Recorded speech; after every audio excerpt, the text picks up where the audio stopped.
Hello and welcome to another episode of Mike and Dave's Hi-Fi Riff. I'm Mike Evans. And I'm David Price. And David, on this week's riff, what are we going to be talking about? It's going to be the JBL L82 Classic MkII loudspeaker, Mike. You do very well with these names and numbers, if you don't mind me saying. Reading them out. I don't think on all of our riff episodes we've ever reviewed a JBL product. Easy for me to say. No, it wasn't. No, it wasn't. Yeah. We haven't though, have we? No, I don't think we have. This is a first. I'm sure there'll be someone in the comments pointing it out if we have. Yes. We have listened to some JBL speakers in the past. We have. You more than me by a country mile. Yeah. But I've got one here. Shall I grab it? Yeah. Hang on a second. Oh, they're good old units. Yes. Oh, bear with me. Didn't tell you. Why did I have to do that? I don't know. There we are. Volunteered. Look at that. I did actually. That's true. Look at these. They're good. Good sized cabinet. Yep. I don't know why I'm holding that. Very nice. Yeah. L82 Are you still Classics. there behind that? I'm sorry. Yes, I am. I was having a look at the sockets. Yes. There we are. Look, some very nice actually. Nice banana plugs there. Gold plated. Bi-wireable. Yep. You're not so keen on bi-wiring, I've noticed. You always put the jumpers in and instead of bi-wiring. Is there a reason for that? I just think it's much ado about nothing. Do you? To quote a famous person from Birmingham. Interesting. Yeah. Okay. I mean, I think bi-wiring is good and it works. I just think it's pretty marginal, and you're better off spending money on the source, basically. Fair enough. Okay. Yeah. We won't be too contentious about that. Yeah. Let's just talk us through these. So they're two-way, but ported at the front, as you can see.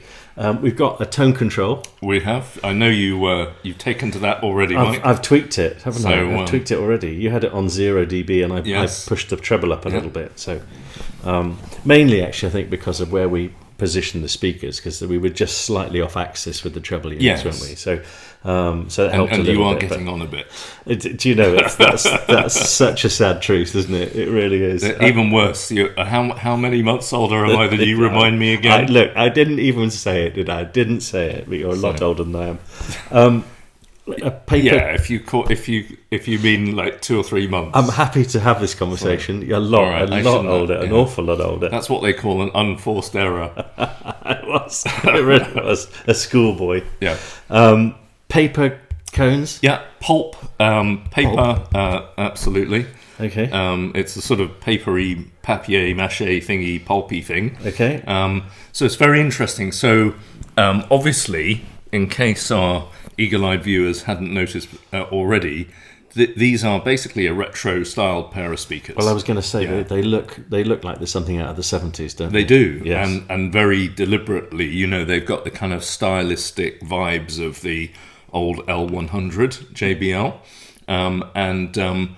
so that included in the 70s they were using paper, and interestingly, they then went through a phase of designers using polypropylene and, HDA, high definition aerogel, and whatever else, polyprop type variants and so on.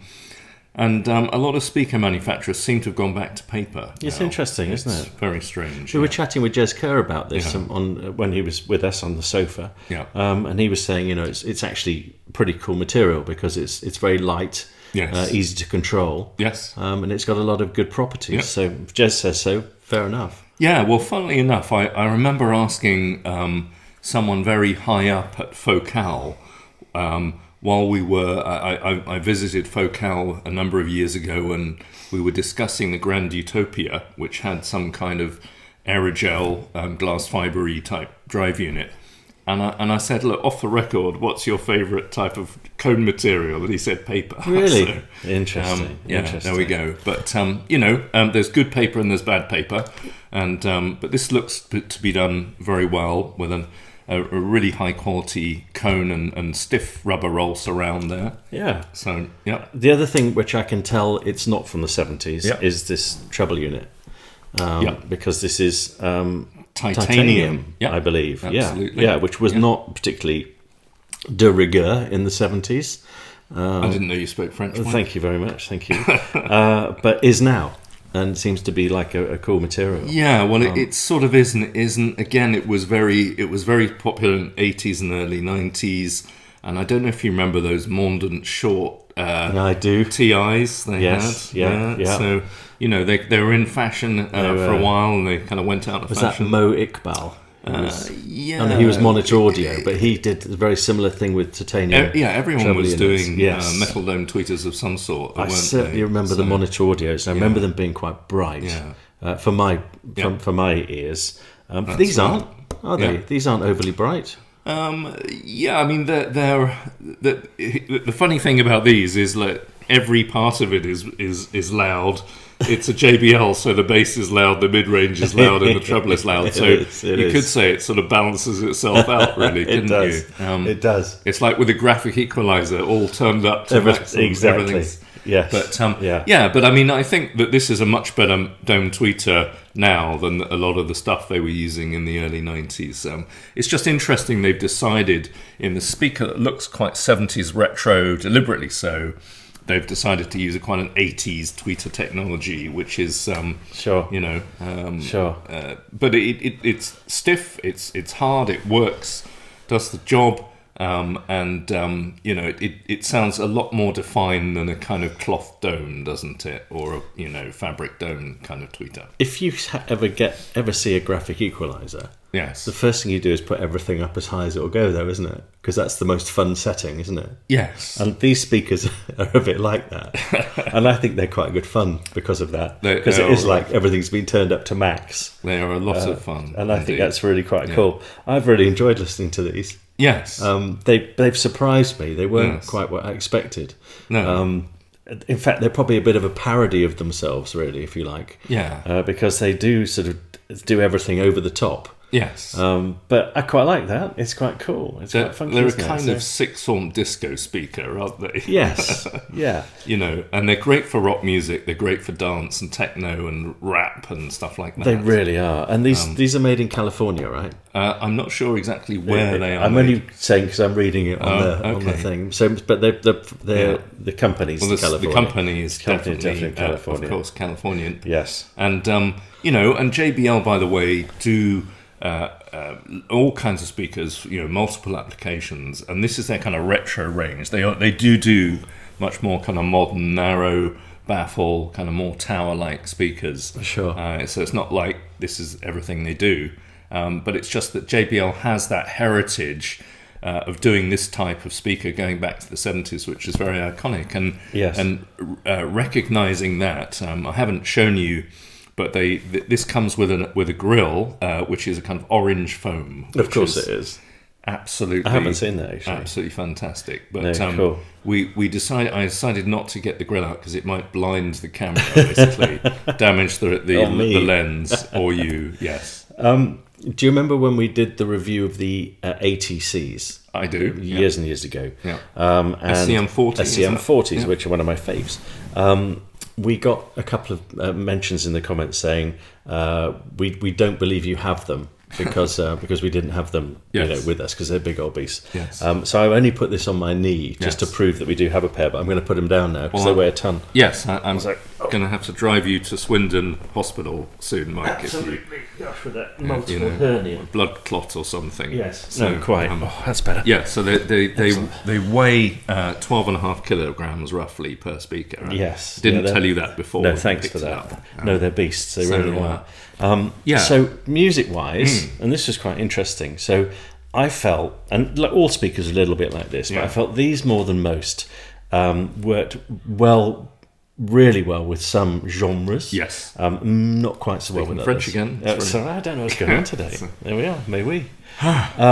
So your first CD, which you've got there, you got tea. You carry on. Yours was just there. You've never made me tea. That's just a blatant live viewers. You made me a cup of tea over there. Oh my gosh! So this is the first look, and you give me your favourite Barry Sheen mug. Yes, I feel very. Well, your first bike was a Suzuki. It was. It was. Yes. It's in tribute to that. I love Barry. He was a ledge. He was brilliant, wasn't he? Mm. So, absolutely. He had more titanium in it than that dome tweeter. He really did. He must have been a nightmare at airports, trying to get through security. Yes. No, love Barry Sheen. Because he broke almost every bone in his body, didn't he? And had various kind of bits of it welded back, I think, with lots of metal. Absolutely. A bit like some of my hi-fi components, I think. Yeah. Very similar. Anyway. Yeah. Before I was rudely interrupted, quote. Yeah. Your first album here, yes, one of my faves. Yeah, Welcome to the Pleasure Dome, Frankie Goes Hollywood from God knows 1984. 80s, I was going to say mid 80s. Yeah. Trevor Horn production. Yep. Trevor Horn fans, both of us, as we know. Yeah. Quite an interesting production, this actually, because I've heard this sound quite bright and ear bleeding, to be honest. Yes. And we played the title track, Welcome to Pleasure Dome. Yeah. And these rocked out quite nicely, didn't they? They rocked out quite nicely.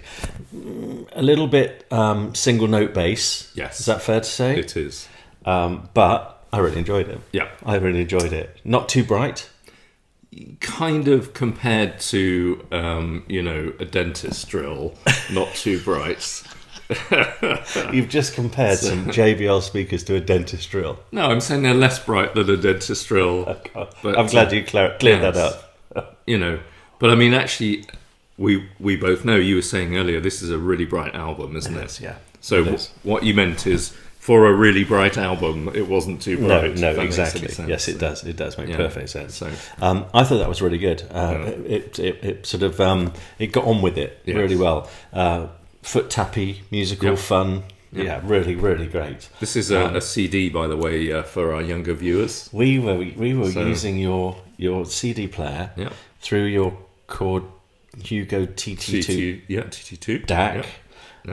And would you like to just say which amplifier we were using with this? Yes. Well, we started out with the Sugden A21 SE, which we'd done a riff on. Yep.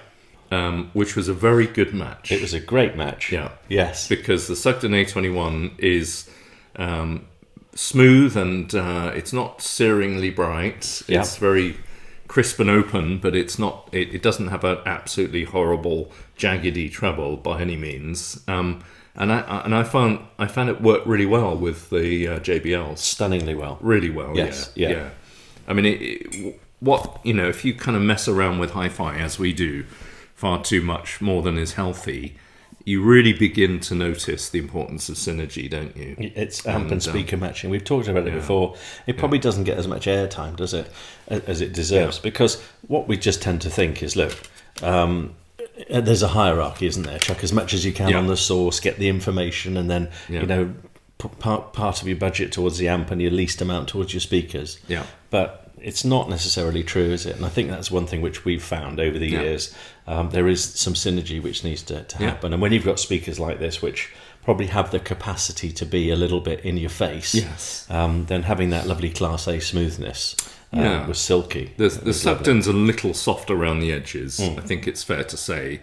And we both love it, but it is a little soft around the edges. And the JBLs are a little hard around the edges. But not excessively so, but they kind of veer to the lively side, I think. Yes. And you don't need a frequency response plot to tell that. You can tell it as soon as you switch the music on. Yes. So you said we started with the Sugden. We did. Yeah. And then we moved to a Riga Ethos. What a cool amp! Absolutely. A 2-man lift. Yes. Yeah. We couldn't get it out of the box. We couldn't get it out of the box because it weighed so much. But when we did eventually, it was very different. It was, and it's a really interesting point actually, because the JBLs have got a quoted sensitivity. I think it's 88 dB. Yes. Which is pretty good. It's not great, but it's not terrible either. It's pretty good. It's not healthy, certainly healthy sensitivity. And a nominal 8-ohm impedance rating. So you kind of think they are a pretty easy load. And by the standards of an LS35A, they are a very easy load. True. And your Sansuis. Yes, but your 35-pound Sansui. My 35-pound Jazz Kerr signature Sansui J11s. Yes. Which are virtually no dB at 1 watt. So it was very interesting to switch from the Sugden to the Rieger, and the Rieger is 125 watts per channel. Sugden's supposed to be roughly 25 or something, 30, something like that. Yes. It was the Rieger drove the JBLs a lot better. Didn't it? It was really good. Yeah. Yeah, it was thumping it out, wasn't it? Yeah, it was fast, dynamic. Much more dynamic. Bottom end wasn't quite as sort fluid. of warm, I was going to say, as the Sugden. Yep. But I really liked it. In fact, just depending on how our continuity goes with the riffs, we will be doing, we haven't actually done it yet, but we will be doing a review of that Rieger amp. Yeah. So it may have come out already. Yep. In which case we look a bit stupid. But if not, it's coming soon. Either we don't know what it sounds like, or it was a great amp. Yeah. Depending on when Mike chooses to upload this video. Absolutely. But it was fascinating.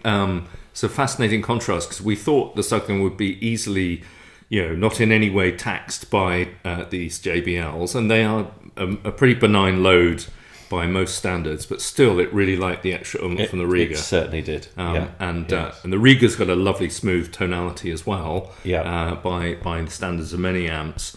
And again, that worked very well, and there was definitely more dynamic impact. There really was. On tracks like Stoned Again by Here we go, Galliano, which I had never heard of or heard. Yeah. And it was great. There I loved it. Let's show the viewers that CD. Look at that. There we are. Stoned Again. Yeah. I don't know what that means. I don't know. I think is it biblical? Probably. Maybe. So. But great lyrics. Yes. Fantastic lyrics. Love that. Reference to Smiley Culture in there, who we played sort of recently. Absolutely. Which is cool. Ian Botham Smoking the Ashes as well, which I haven't figured that one out either. Don't know what that means. Must be a cricket reference. There we go. Yes. Early 90s, this was Talking Loud. Very good. Absolutely fantastic. Sounded great. Yeah. Sounded really, really cool. Actually, to be fair, it sounded good with both amps. Yeah. I really liked that. Yeah. That was good. Thank you for that. It was a good discovery there. Yeah. That was cool. And then we played some Kraftwerk. We did. Now, this was, I think, well, you said actually, you think this is the best Kraftwerk recording. And wow, it sounded amazing, didn't it? It sounded really brilliant. Yeah. This is where, for me, they really came into their own. Yeah. The JBLs. Yeah. It was. They were so happy playing this. Yes. And it just had all that lovely drive and certainly had a lot of that. Oh yeah, it was great. I so loved that. The interesting thing is, we then played my NS1000s with the same amp, and obviously the Yamahas are way, way, way better, but. Still, those things were like a rat up a drain pipe. They were really fast. They loved it, and they absolutely enjoyed it. Yes, it was like a proper nightclub sound. It was brilliant, absolutely proper foot tapping. Real nightclub, real kind of live PA kind of sound. It was, and obviously, sort of thinking about sort of California. Yeah, I was thinking, it's like having sort of like a really massive sort of American car and going down, driving through the hood. Yeah. With your arm out the window with a huge sort of bass bin in the boot. No room for your golf clubs, just a massive bass bin in the boot. And that's kind of what it was like, that kind of almost like that sort of bass is driving the car along. Yeah. And that's kind of how it felt. I loved it. I thought it was really great. It was like a kind of Ford 5.0 from the early 90s with a big V8 and massive stereo in the back. It was quite fun. And great album. Yeah, I mean, it is a fantastic album as well. And it's one of these albums that just gets better and better the better the hi-fi is, I think. And it always sounds good on anything, but it's just got so much nuance and detail in it. And that's sadly something the JBLs didn't have. They didn't have nuance or detail, but they had a massive pounding bass. They had loads of fun and lots of kind of trebly kind of hi-hat stuff going on. And it was a bit boom tiz, but it was fun, wasn't it? It was really good. I really enjoyed it actually. I really enjoyed it. I think you said this earlier. The bass is a bit one note. It's a bit no matter what the bass synth is doing on the Kraftwerk track, there's definitely a sweet spot. Yes. And it's kind of quiet below and it's quiet above, and then when it hits a sweet spot, it's like like that. When we changed back to your NS1000s, I think that was the most marked difference, was you could actually hear a bass line. Yes. But like I didn't really care. So No. I like the character of them. I like the style of them. Well, I thought they were pretty funky. It's like you're kind of it's like this sort of eccentric uncle at the wedding party who's such a laugh. You don't really care about, all of his bad behaviour. I think that's probably that's a great analogy. That's a brilliant analogy. Yes. The last time you see him, he's kind of fallen backwards off his chair, and spilt his Malibu and pineapple all over himself. The great Uncle JBLs. Absolutely. I love it. So look, let's do a riffometer. What are you going to give these? It's really hard to rate them, because in absolute hi-fi terms they're about 4. So in fun terms they're sort of 11. So it's very, very difficult. I think if you do buy them, you've got to match them with a warm amp. Yes. And a soft, smooth source, definitely. I can imagine, we didn't try it, but I can imagine they sound quite good with vinyl, actually. I bet they do. A warm I bet they do. Vinyl source. Yes. It's so difficult because they are so flawed. They have, tonally, it's just like a kind of... Could you imagine if you measured them? Oh, God, yeah. It would be all over the place. I think it would be terrible for classical as well. Sure. But for kind of rock, pop, drum and bass, that kind of stuff, electronic rap. And if you're having a party, yep. then they're perfect, aren't they? Absolutely. They're perfect because they go pretty loud and they chuck it out, and you stomp your foot all the way along. Well, we even ended up playing some Kanye West. We did. Didn't Oh my god! So, actually, if you're a Kanye West fan, buy them. Yeah, that's the best advice we've got, isn't it? It sounded great through that. It was just there we go. Things Can I just say before I came here, everybody, I've never heard any Kanye, can't even say it, Kanye West. Yeah. Before I came here, I've heard of him, but no. It's a popular. I can't believe David had a Kanye West CD. It's a popular entertainer from America, Mike, in the music business. Thank you. So that's all I need to know. Popular with young people. Yes, my daughter knows who he is. Apparently, I messaged her. Yeah. Okay, so all right, I'm going to give them 8. All right. Okay. So, but it's sort of, if you like accurate speakers, they're nowhere near an 8. If you like fun speakers, they're probably more than an 8. Sure. But it's just nice they've kind of revived the sort of the format of the speaker. It's an interesting speaker, and it's a Marmite speaker as well. You love or hate it. Well, I really enjoyed them. I thought it was really cool. I'm going to go a little bit more than that, give them 8.5. Okay. Because they were more on the fun end of the spectrum for me, which I thoroughly enjoyed. So good stuff. There we are. How about that? Brilliant. We've done a JBL review at last. Yes. And for those of you who've asked for one, then there we go. In the meantime, thank you so much for watching this episode of Mike and Dave's Hi-Fi Riff, and we will look forward to seeing you at the next one. Thank you. Bye. Bye.